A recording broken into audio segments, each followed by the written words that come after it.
Thank you, and good afternoon, ma'am. If you could, please state your name. Olivia McMillan. Thank you. You may go ahead and proceed with your statement to the court.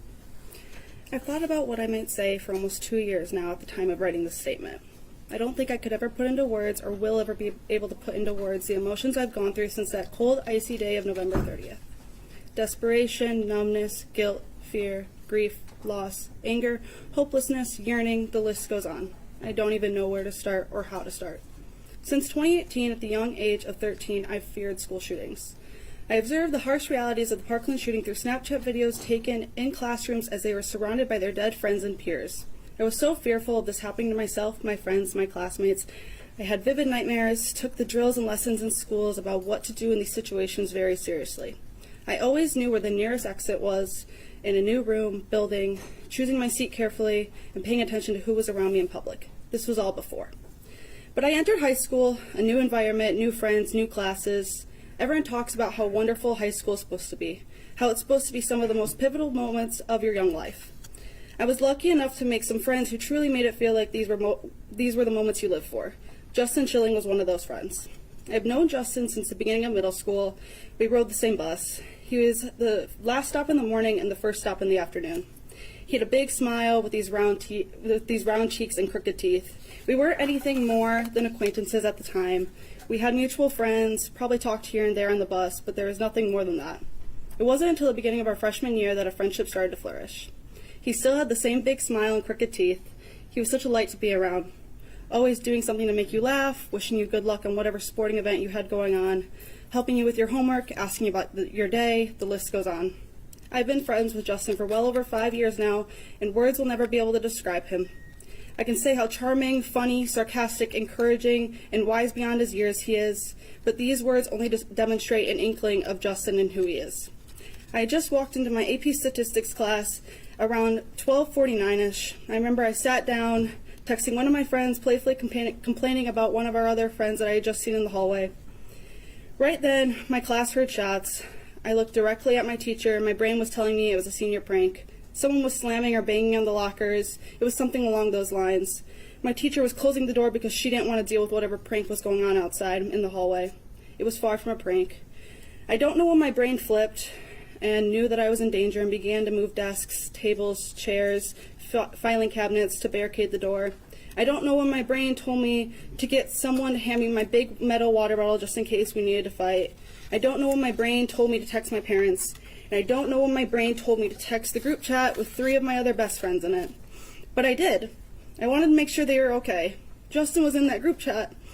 I sent a simple text, "Are you okay?" just asking if he and my other 2 friends were safe. The response we got still makes me sick to my stomach. Justin told us he was in the bathroom with the shooter, and the next text we got from him after was, quote unquote, "I love you guys." Little did I know that would be my last text I ever received from Justin. I didn't think he was dead. I really didn't. I believed he was going to be okay. From what I was being told, I knew it was most likely going to be a difficult recovery, but I believed for another 20 hours that he was going to be okay.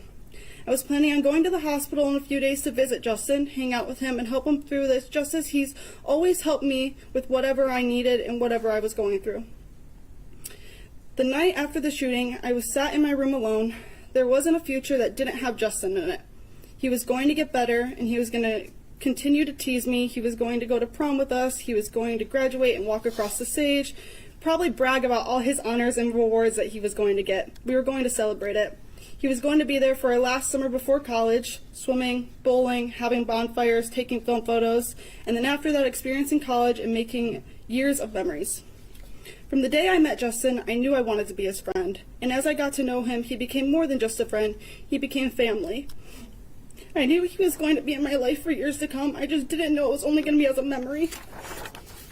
He wasn't able to finish his senior year. He wasn't able to go to prom or graduate. It was ripped from him all in one of the most horrific and gruesome ways possible.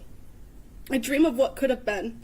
I have vivid nightmares of what has happened and what could happen.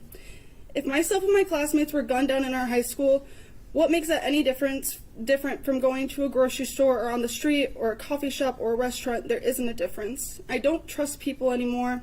Anyone walking by in a car sitting 2 seats over, I don't trust anyone in any circumstances.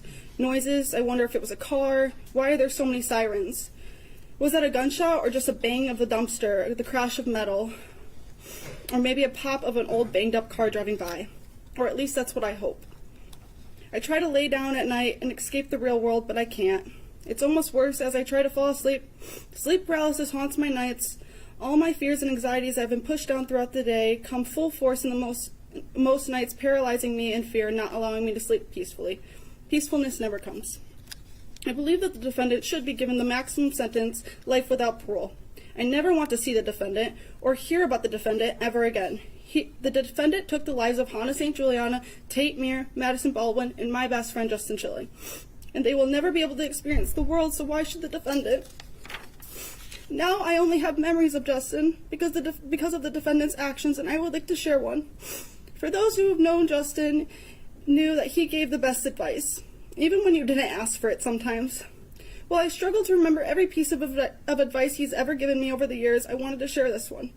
Quote, "There's no reason to be sad because it all doesn't matter. Life will end. And that's why you can't care about everything, you know? Just care about what makes you happy because that's all that matters. Because in the end, we don't have much time. So do what makes you happy." And that was from Justin Shilling. Thank you. And I'm sorry for the loss of your friend, but thank you very much for the statements this afternoon. Thank you. Thank you, sir.